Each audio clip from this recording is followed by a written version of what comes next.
Hi, good morning, everyone. Thank you for joining our live webinar on Mastering Low-Code Excellence by exploring Mendix and also MX10. My name is Roshni Balasubramaniam, a marketing executive at iZeno. Quickly, I would like to introduce our speakers. Today, we have Duncan Orion Ng, a Mendix partner sales executive from Mendix. And also, we have Lee Cheng Hong, a senior application development manager from iZeno.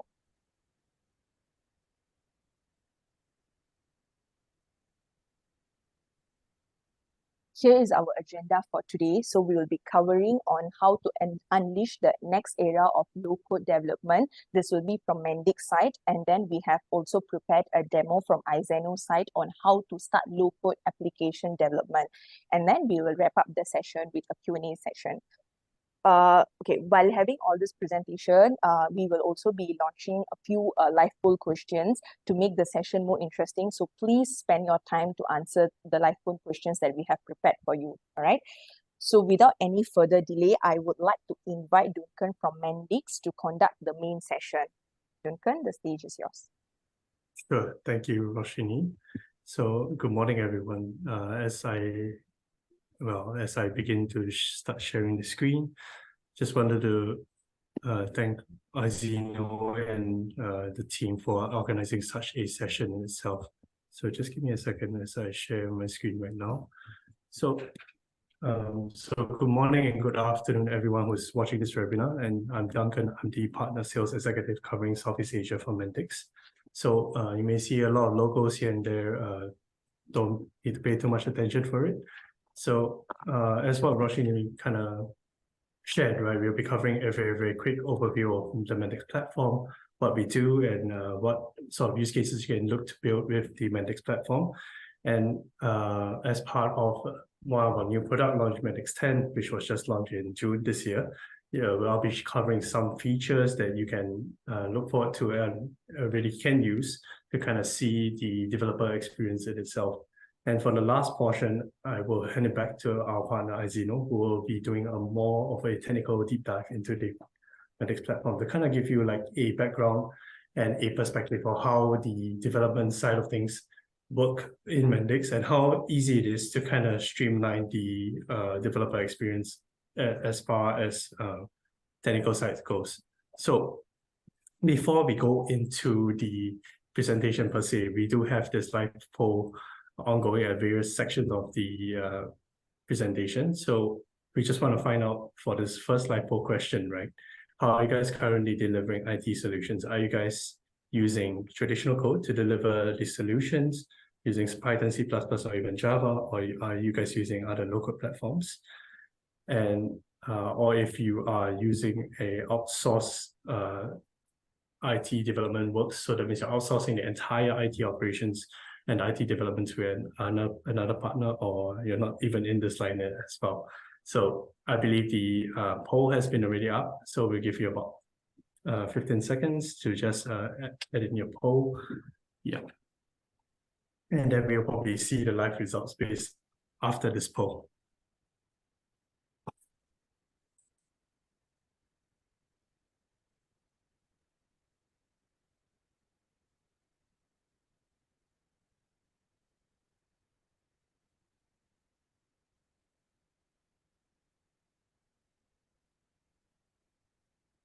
Okay, I believe the poll has just ended, and we'll probably be seeing the results right now. So the large majority of you guys are already using local platforms, so you guys are very, very qualified, if anything. And so we can ask a little bit more like which local platform you guys are using, or if you guys have even heard of Mendix prior to this, right? And another good chunk of you guys are using traditional development to use Python or C++.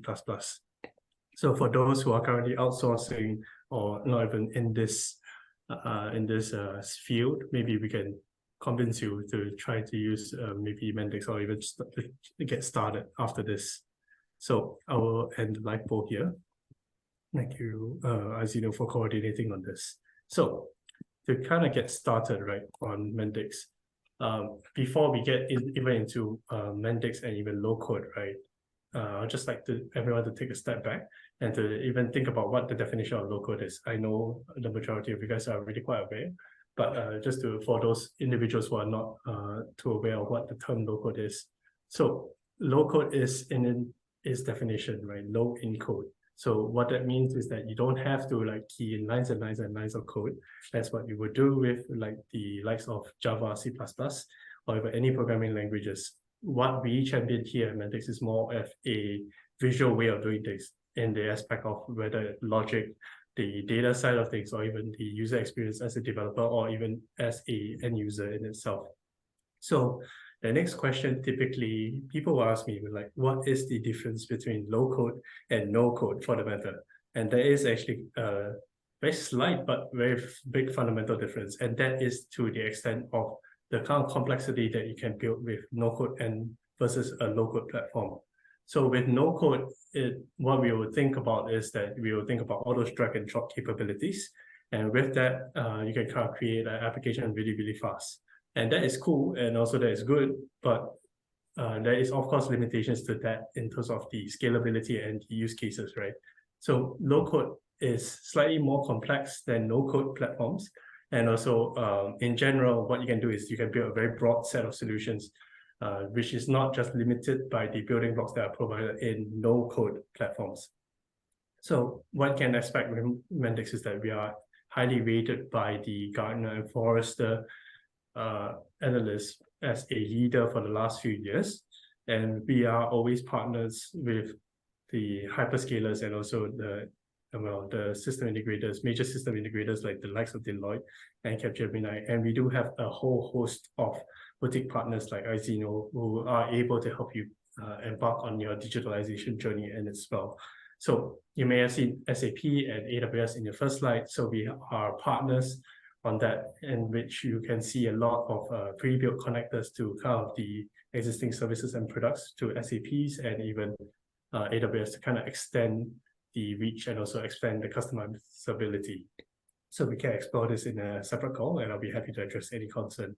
So to get the elephant out of the room, so if you key in Mendix, you may see this term, you may see this organization Siemens as well, which to some of you may be a bit confusing, but the short answer is that Siemens is a very, very big partner in our entire evolution as a platform and as a organization, such that when we were acquired by Siemens back in 2018, about 5 years ago, what we see is that we have a lot of new ramp up and also a lot of R&D budget to kind of grow the platform and to kind of enhance a lot of the features that you are now seeing 5 years later.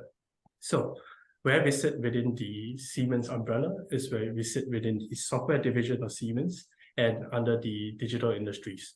So within Siemens in itself, actually, what we are being used for is to digitalize a lot of their existing legacy software, the likes of the Team Center and the Ops Center, to kind of manage the entire process chains in itself. So we are the driving force behind all the new software developments within Siemens in itself. So I covered a lot of the introduction, but I think that's one key question, right? Why low code? Why not just use traditional modes of development? And I hope to be able to convince you after this presentation of why low code might be potentially an option for your digitalization journey going forward. So, and I always like to start off this question with an analogy and a scenario, right? And I think this scenario would be very familiar to all of us. So take, for instance, COVID for that matter. And COVID was that driving force where a lot of the digital services needed to be very rapidly scaled up and also in a very, very short amount of time. So, and I don't think anywhere else is very, very different post-COVID, right? A lot of these digital services need to be very responsive and rapid in that matter to kind of cater to the ever-changing needs of the environment.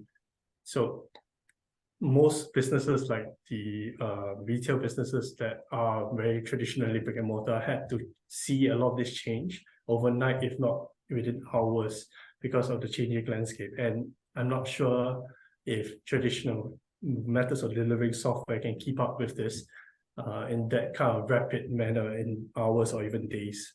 So in essence, where you might want to be in terms of your digital journey and requiring a lot of the digital services, maybe where you want to be and where you currently are with traditional modes of developing software, it may be not enough to kind of just fulfill all your requirements. And as a result, you get a lot of technical debt and also this huge gap of where you want to be and where you currently are.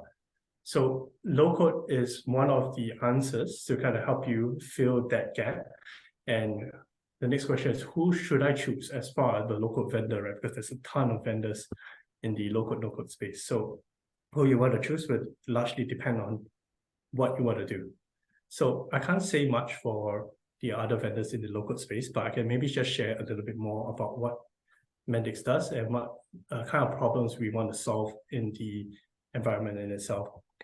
So back when we were founded 18 years ago, right, we identified three main areas and three main problems.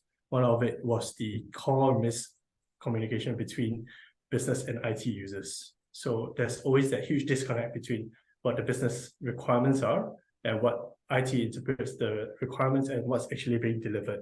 So what you get as a result is that you get a huge mismatch between the entire requirements, and also or even business may not be very satisfied with the requirements that's being delivered, which means a lot of time spent on reworking to reconfigure all your applications to fit the business requirements.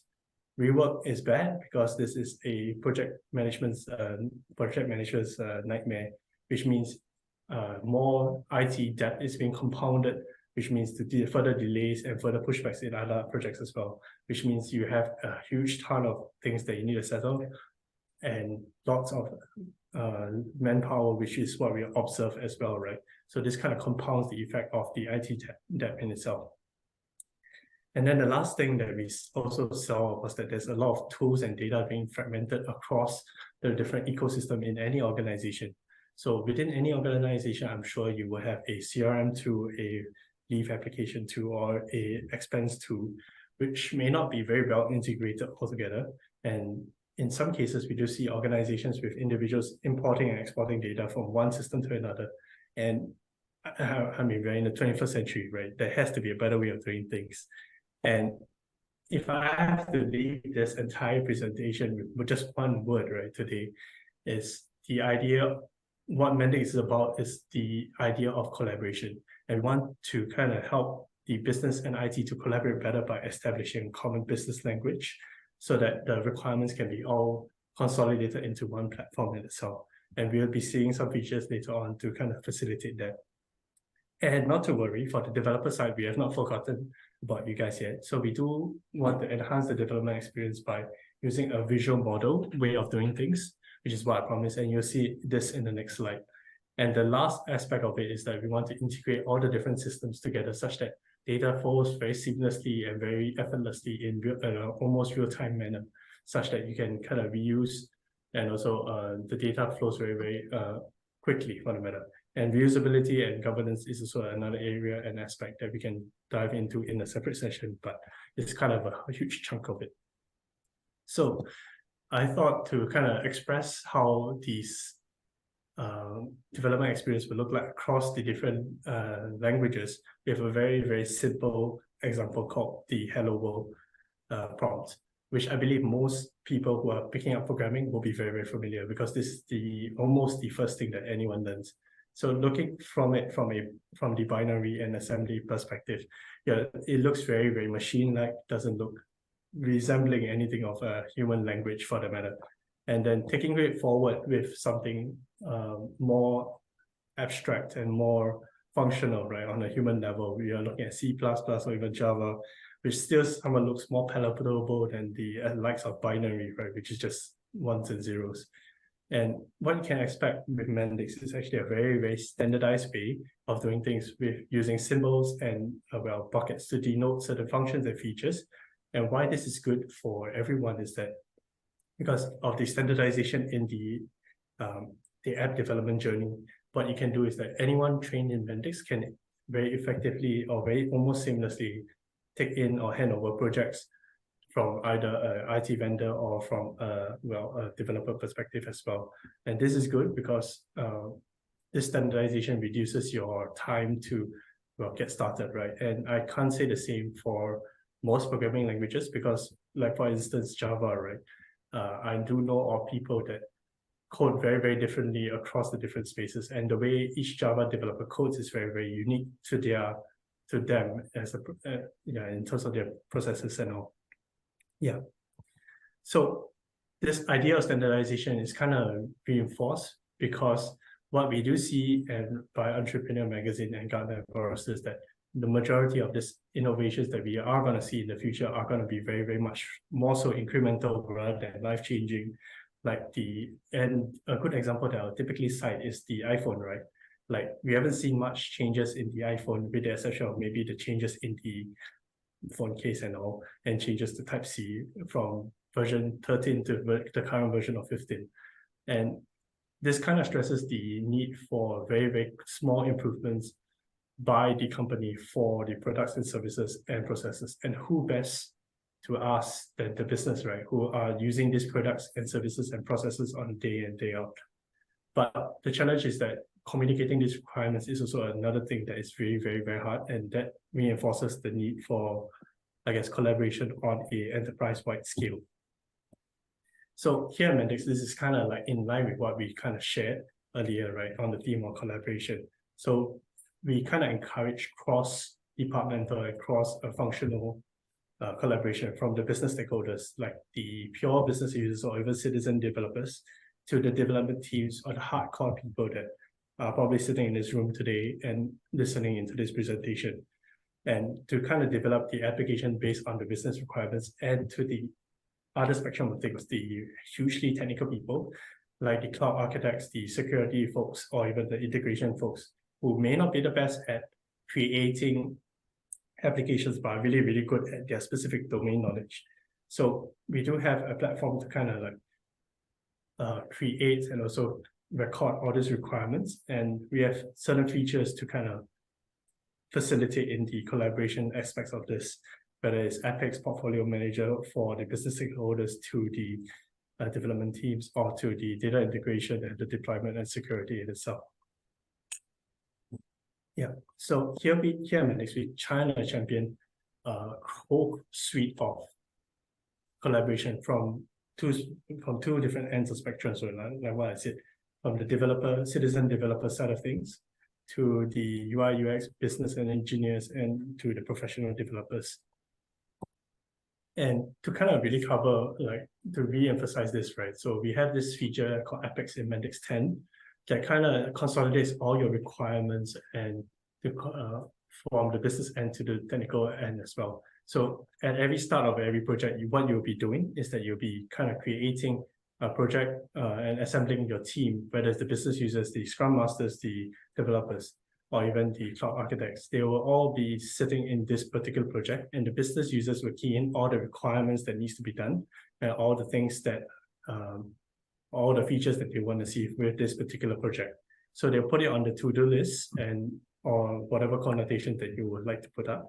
And depending on the Scrum Master, they will move it according, and they will assign it to the different developers assigned to this case. And also, once the feature has been developed, it will be pushed across the different phases in the product pipeline in itself.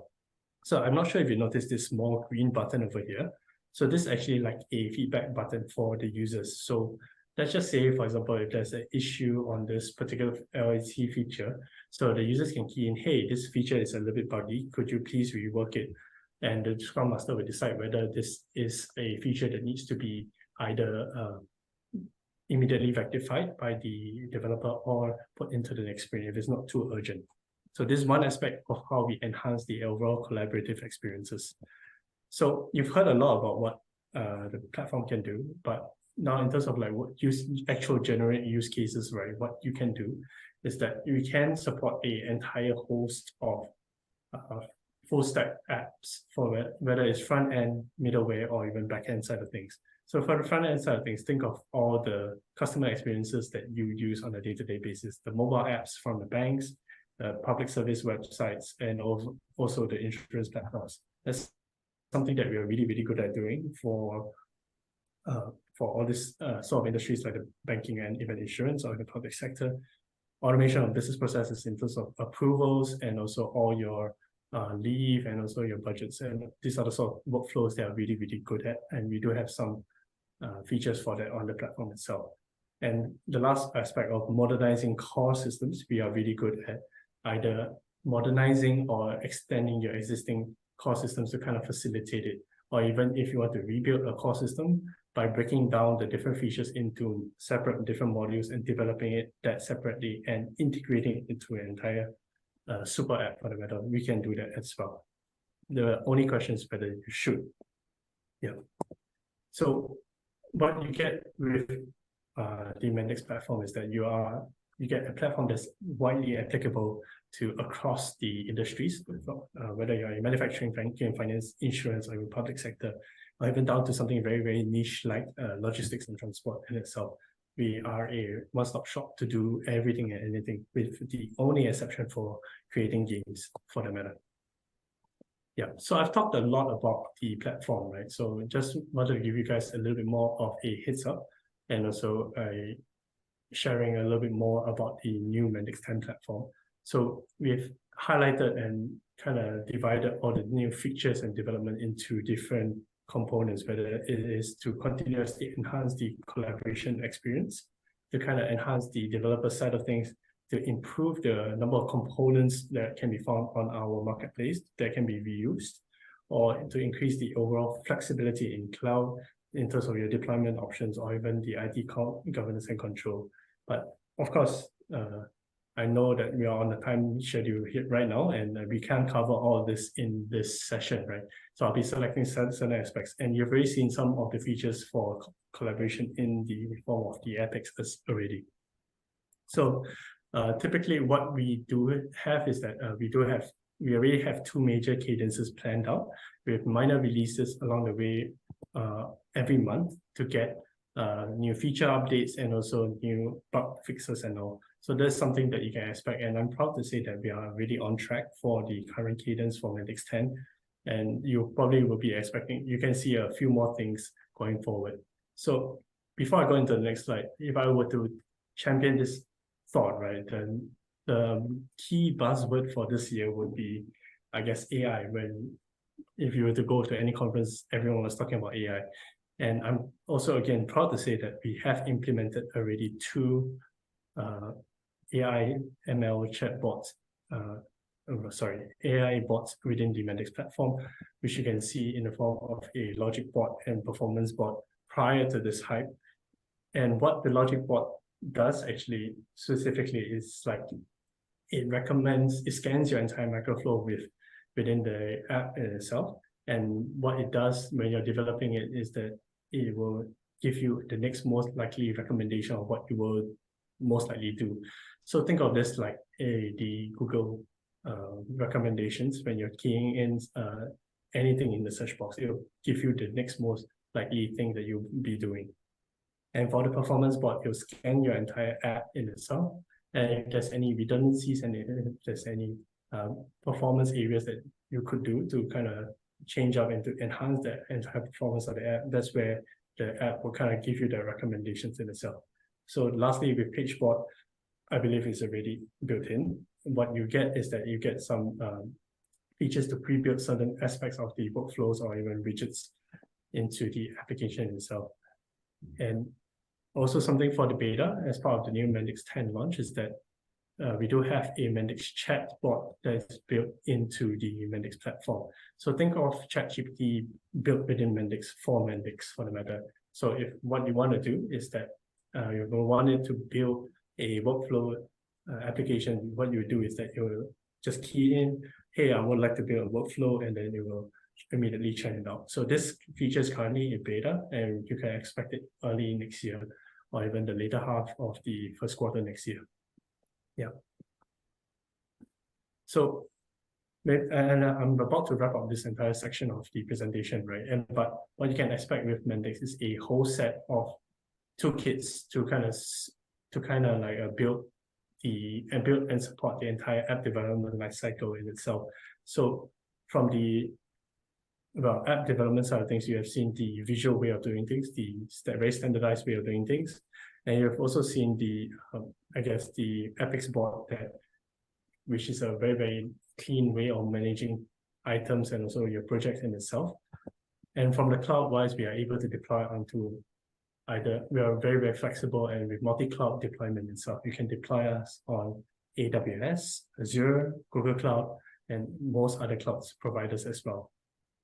And if you wish to deploy on-premises for those customers on the industrial side of things, where it's closer to the actual machineries, we can also do a Kubernetes Cloud Foundry or even Docker deployment to suit your deployment requirements altogether. So we are as flexible as you need us to be.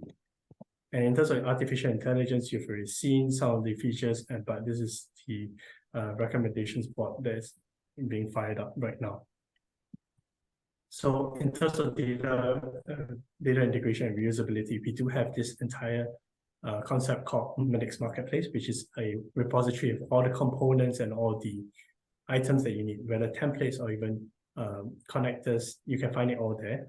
And we want to champion this idea of reusing all these components instead of building it from scratch, because building it from scratch doesn't make sense if this thing has already been done before, right? So that's something that we do have, and largely all these components are available for free and were built by Mendix in itself. So workflows, we have a very simple, simplified UI for workflows to help most business analysts or even slightly more technical business users to kind of create a very simple or medium complexity workflow, such that they can just drag and drop certain items as well. So this is kind of to like accommodate to their changing requirements very quickly. And the last point on multi-experiences, we are really good at that, whether you're viewing an app through a phone in itself, or whether you're using it on iPhone or even Android in itself. That's something that we're really good at doing with our React Native framework in itself. So before I end my session, there's this last question on the second question on live poll. So what are the obstacles that you encounter when implementing solutions? Is it an issue on organizational resistance to change among your key stakeholders, or is there a lack of talent to utilize the local platform, or even using traditional programming? Or is it difficulty communicating the requirements from the business and IT side, or is the situation all of the above? So we'll probably give you another 10 to 15 seconds when this live poll is being posted. Yeah.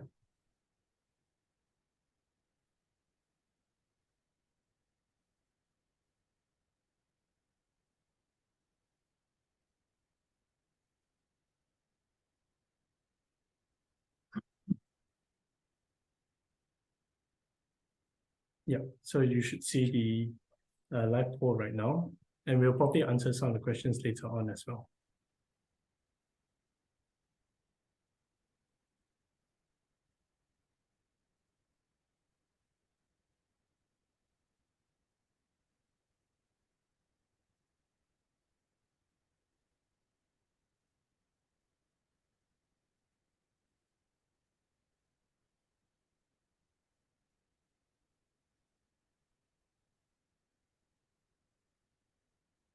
Okay, I believe the live poll has just ended.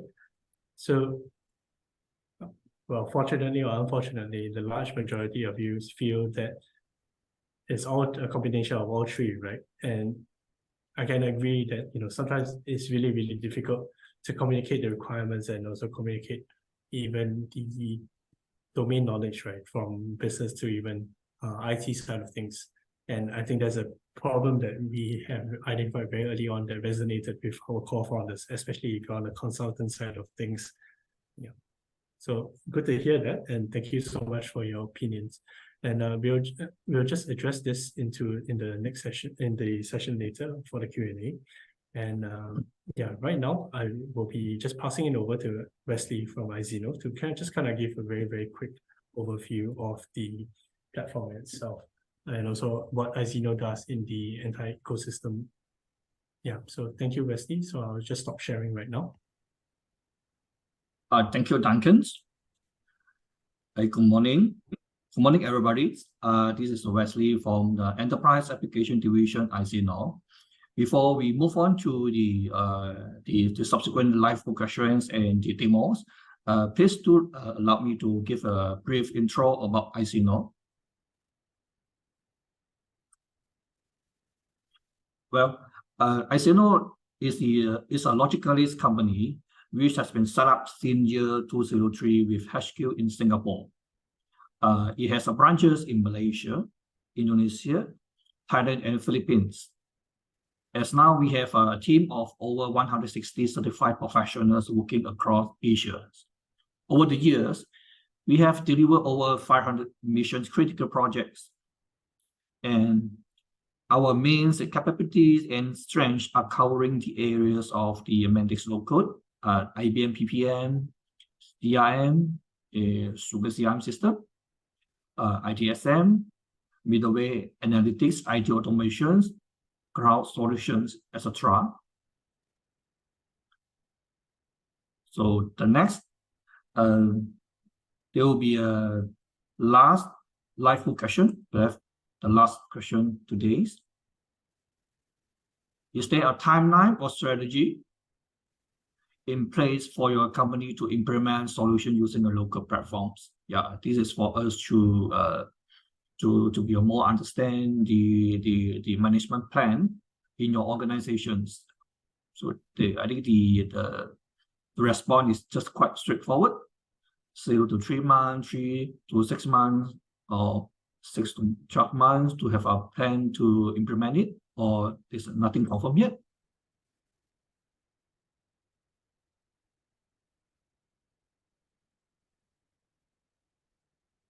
Yeah, let's wait about 15 seconds.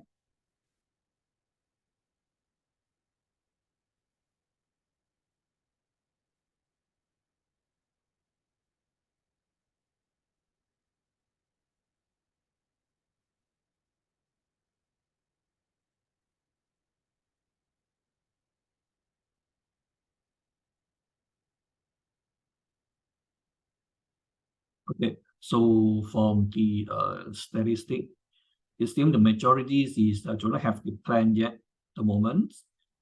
Yeah, thanks for the feedback. Yeah.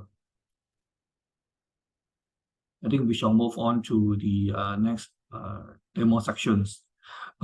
Just a brief on the demo on what we will be covering in the subsequent times. So basically, we will be talking on the two scenario, how to create a sample application using Mendix. The first scenario will be something like starting a fresh greenfield applications. And the second scenario will be assuming you are already having the system running in your organizations that you need some enhancement or improvement based on the existing data or system. So we will be covering these two scenarios. So I will pass to our Lynn on the demo sections.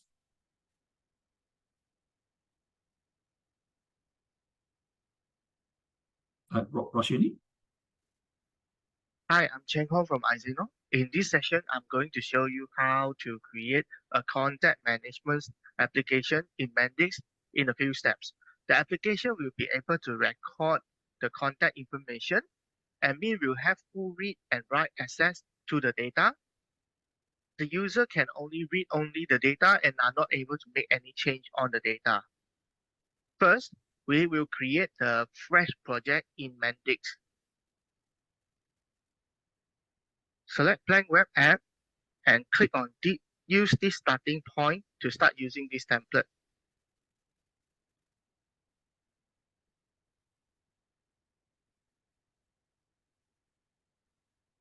Okay, before we start, we need to decide on the domain model of the application. In this example, the application should have one contact entity. The contact entity should consist of the following fields: contact ID, name, email, contact number, date of birth, and descriptions. Let's create this entity and define its structures. Open the domain model of the application under your custom module. Press on the entity icon and drop the entity into the workspace. Double-click on the entity and make the necessary changes in the entity. For example, the name of the entity should be contact. Then we define the fields inside the contact entity. Contact ID as an auto number field. Name as a string value field with 200 characters.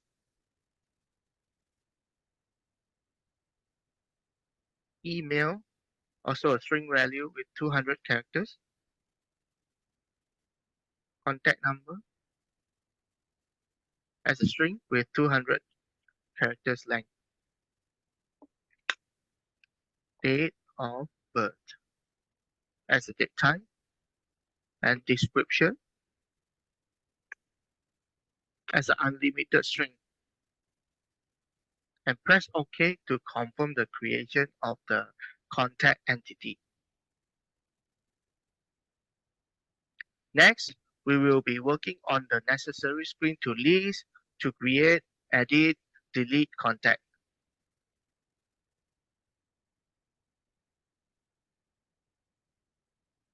Right-click on the entity and look for Generate Overview page and click OK.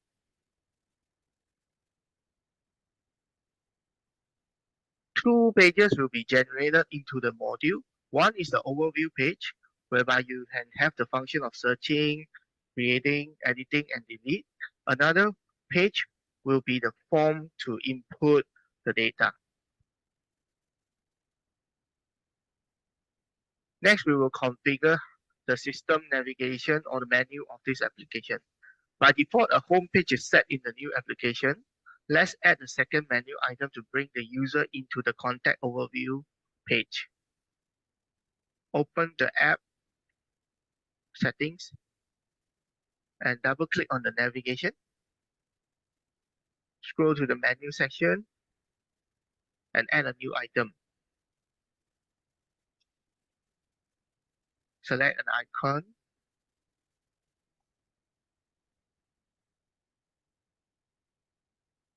On click, show a page. Select the target page, contact overview, and press OK. Let's run the application locally and see how the application looks like at this stage. Press on Run Locally and wait for the build to complete. Once the app is up and running, the View App button will be enabled. Let's press on the View App button.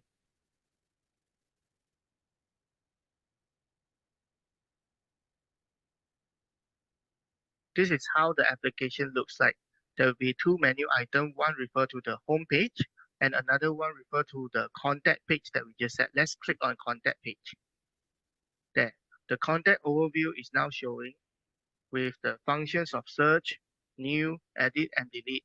Let's input some sample data into the system. Press on the new button and then fill out the form.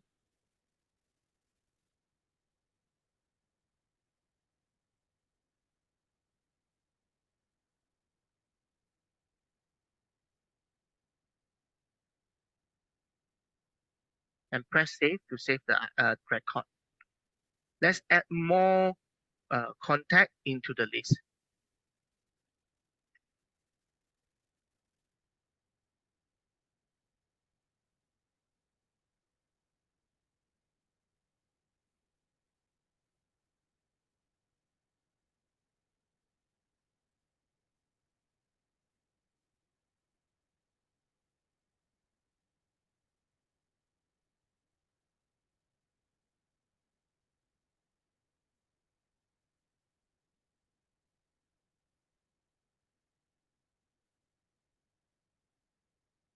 As you can see, upon adding the contact, the list will be refreshing.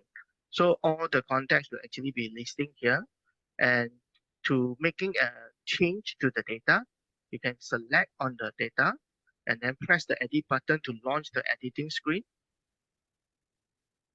Make the necessary changes and press save to have the change data saved into the database. Or you can just double click to launch the same editing screen. To delete a data, you can just select a target data and then press on the delete button. A prompt will be shown to confirm your actions. Please press OK to confirm your deletion action. So we have created the pages and configured the system navigations. Next is to configure the user roles and access into this sample application so that the admin can work on the creation, editing and deleting of the data, and user will only be able to browse it. Let's get back to the studio.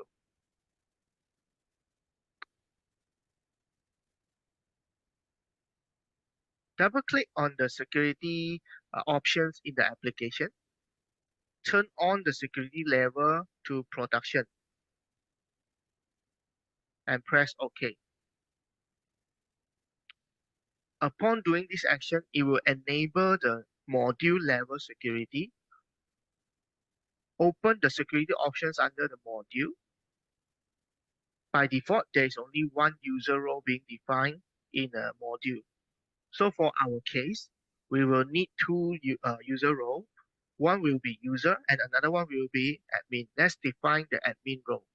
Click on the new button and type in admin as a role name and press OK. Now we have two roles in the module, and then we have to adjust the page access of these users. As an admin, I can perform an editing and able to see the list and also to see the whole page. But as a user, I will not be able to edit the contact, so I'll just have the access to the contact overview. Next is to adjust the entity access of both admin and user. Press on the Entity Access tab, click on the New button, select the contact entity, and press OK. Select admin and check Allow creating new object, check Allow deleting existing object, and make all the fields to be read and write. And press OK. Click on New button again. Check the contact entity, check on users, and leave Allow creating new object, Allow deleting existing object as unchecked, and make sure all the fields are set to read only. And press OK. When we finish all these settings and press OK, then the access of the two rows will be saved.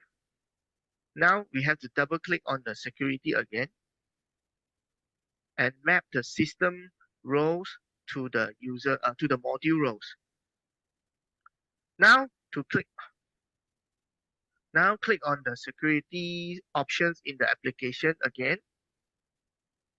Switch to the user roles tab to map the system administrator to the module administrator and the user system user to the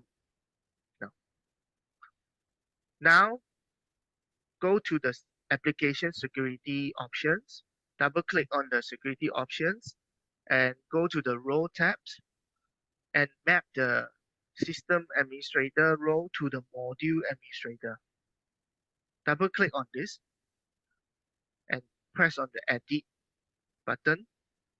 Expand your module. Currently, the administrator of the system is mapping to the module user role. So we have to switch this to the admin for the application to work properly. Press OK to confirm all the selection.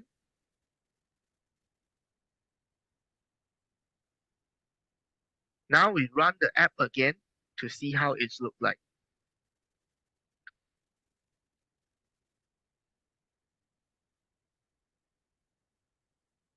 Instead of getting into the home screen or the contact overview, now user will be navigate to a login screen after we turn on the security.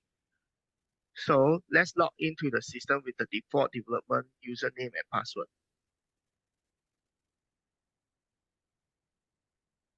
At the right hand side, there's a user switcher to switch between the administrator role and the user role. Press on the administrator to make sure you are logged in as an administrator.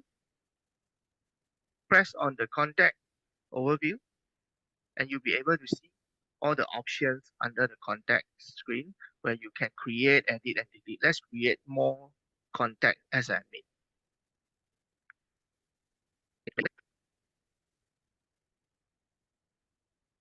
Press on number 5 and press on delete to test the deletion.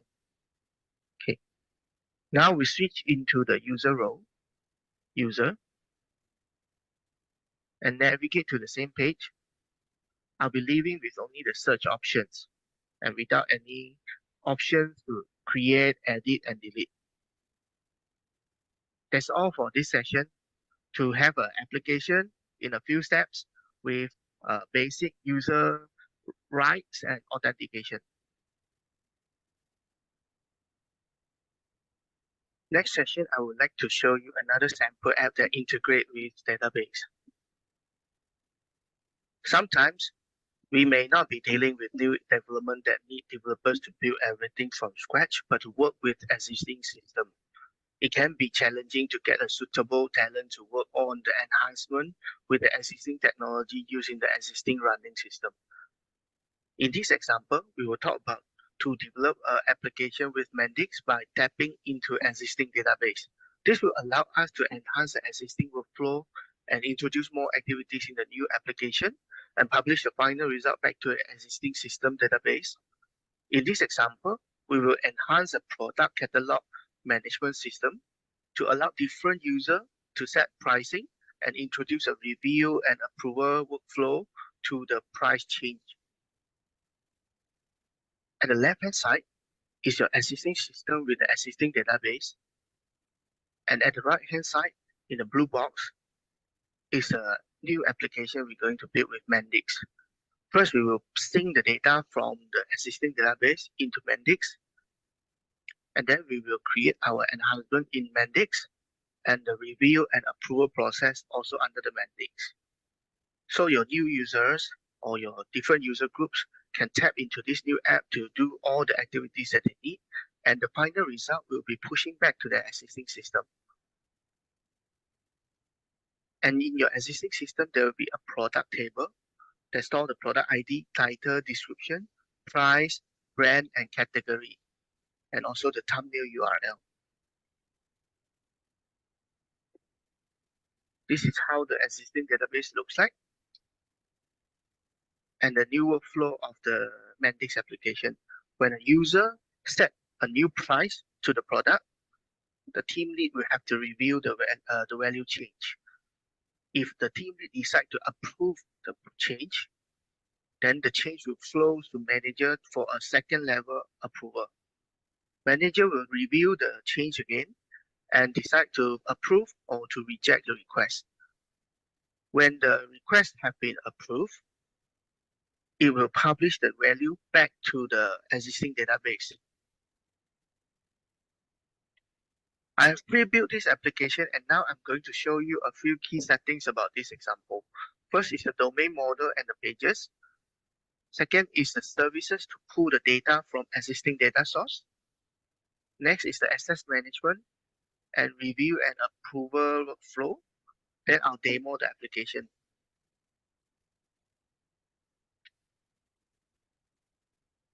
This is the domain model of the application. You need a product entity to hold the similar data from the existing database with the field of product ID, title, description, price, new price, brand, and category, and also the thumbnail URL. Then we have built a few pages here, similar to the contact management example. We will have an overview of the product, a new page of the product, and all these have been configured in the navigation to have the right access.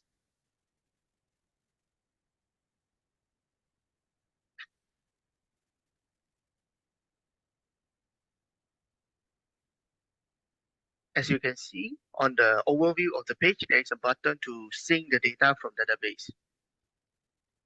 Let's show the microflow linking to the button.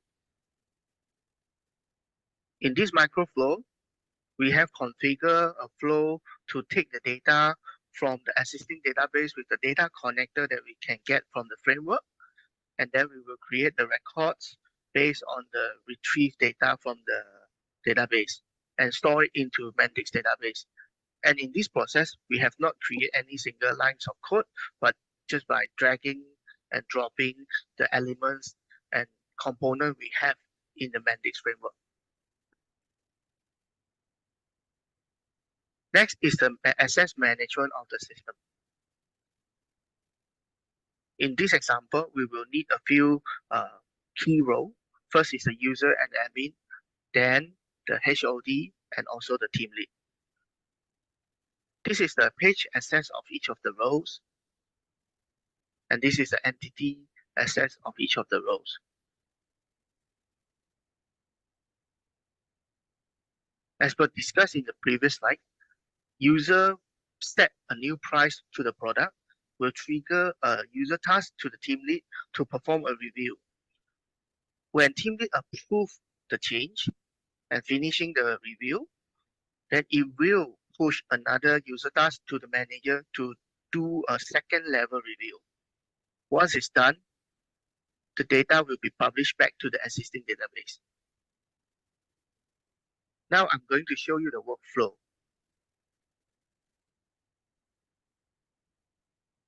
First is a team lead review.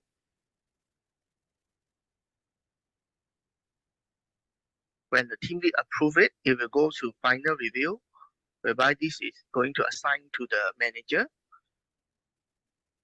When the manager approves it, it will call to a microflow that push the data back to the database.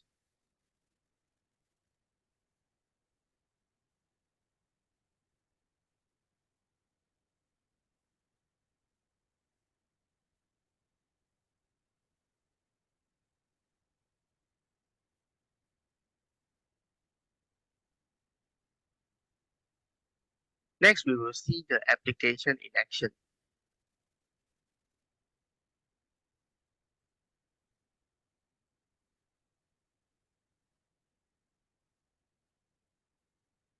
First, we log into a system with the default development username and password.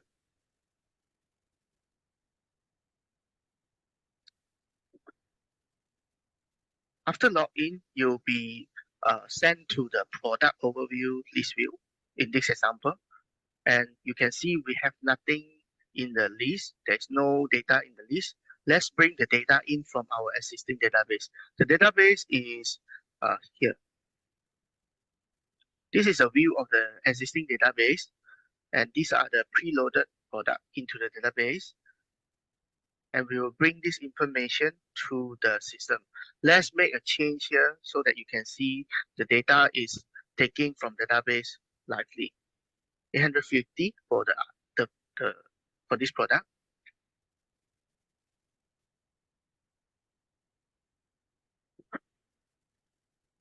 Press on sync from DB. You can see the first product now is showing the price of 850. For previous discussion, we have a few user roles in the application. Let's look at the user switcher. There will be an administrator, user, team lead, and HOD. Each of them have different tasks in this system. The user or the administrator can change the price and trigger user task to the team lead to approve. Then the team lead can approve the task, and HOD can also approve their task and push the data change back to the existing database. So for these two users, team lead and HOD, their view on the system will be different from what the normal user see. Let's click into the team lead and HOD to see their view. As a team lead, you'll be focusing on the task box. But when the user updating a product pricing, a team lead will get a task to approve or reject it. Same for the HOD. When a team lead approve a task, HOD will get a second task to review the change again and to decide to approve or reject the request. So now we get back to the demo user, and then we make a change on the product to request to make a change of price from 850 to 650 and press save. Now we switch to the team lead view. There'll be a new task created under the team lead. Click on the task and you can see the information in the task about the data of the related products and also the suggested new price. Then you'll be presented with approve and reject button. So let's approve it.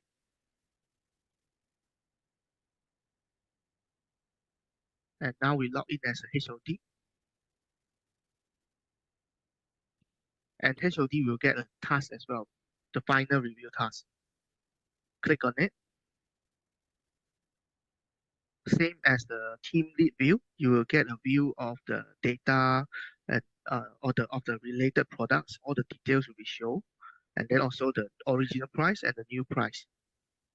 So the team lead can actually approve and reject this, and upon approving, the change of this price will be pushed back to the database.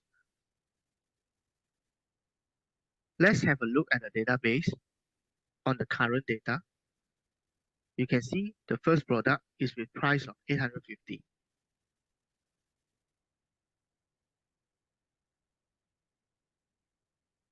Now, let's approve the request.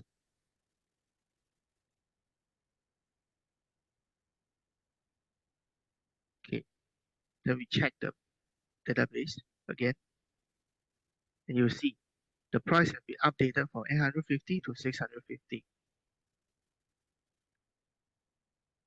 So all these are actually configured inside our flow. First, user make a new price change, then it will trigger a user task to the team lead. Then the team lead approve it, it will trigger a user task to the HOD or the manager.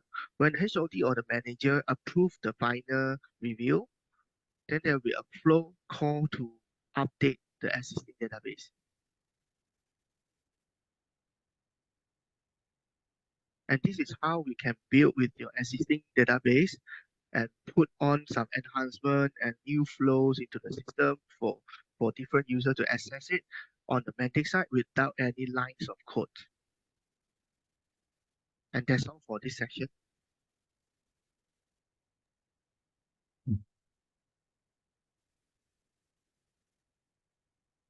All right, thank you for an insightful sharing session, Duncan, Wesley, and also Cheng Hong.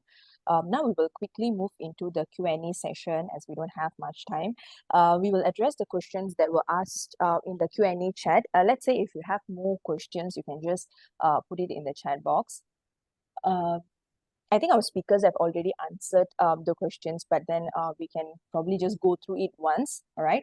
So the first question we have received is, can data be manipulated in the client? Can end users upload files containing malicious content such as code injection?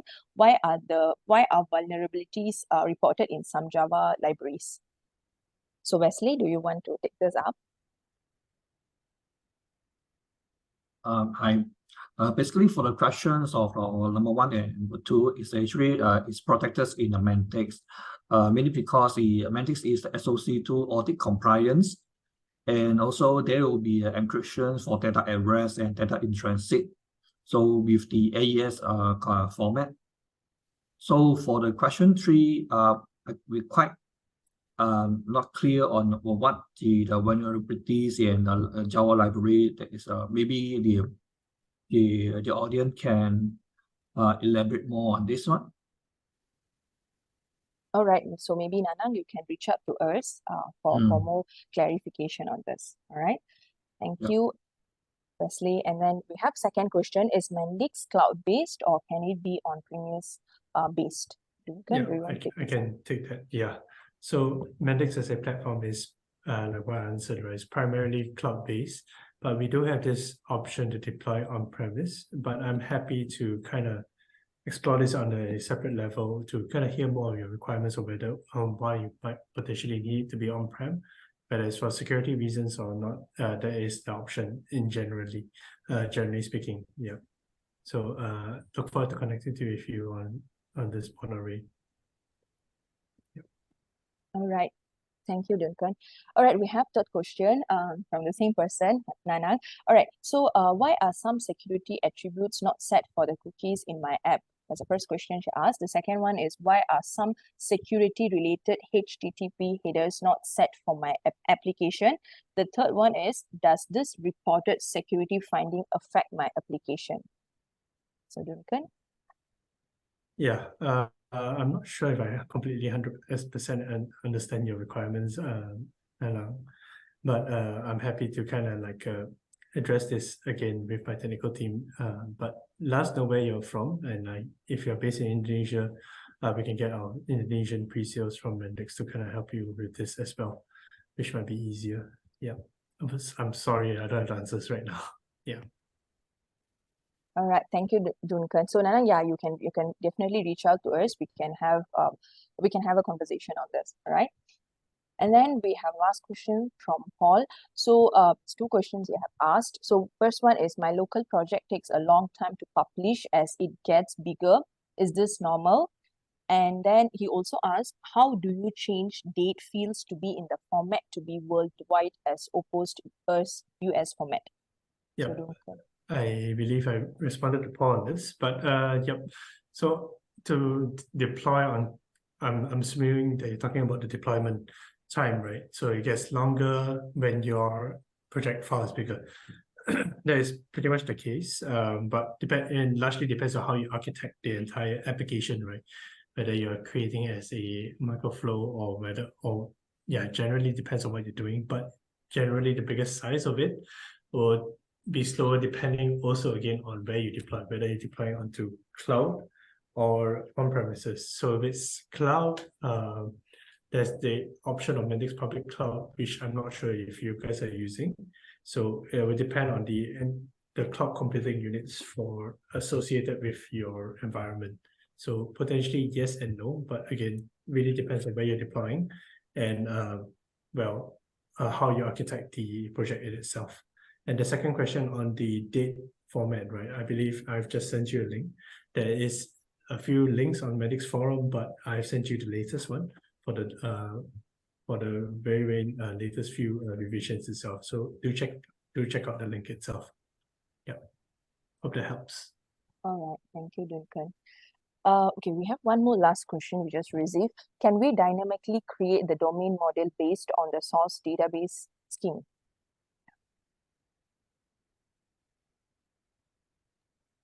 Hello. Can you guys hear me?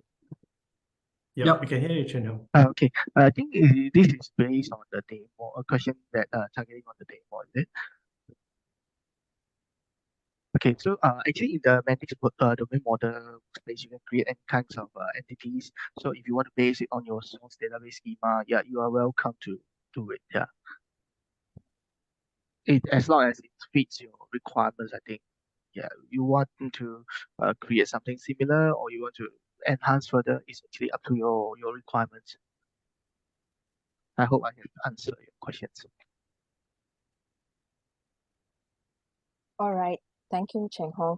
So I think we have addressed all the questions we have received so far. If let's say you have more questions, you can always reach out to us at marketing@iZeno.com. We will definitely give you more explanation and clarifications on the doubts you have. All right. So I think we have reached the time for us to wrap up the session. So thank you everyone for your time today. We hope this session would have been an informative one for everyone. We would like to thank our speakers again for their contributions. Thank you, and we are looking forward to meeting everyone with an interesting topic soon. Have a good day. Bye-bye. Okay, everyone. Please have a great day ahead. Cheers. Ciao.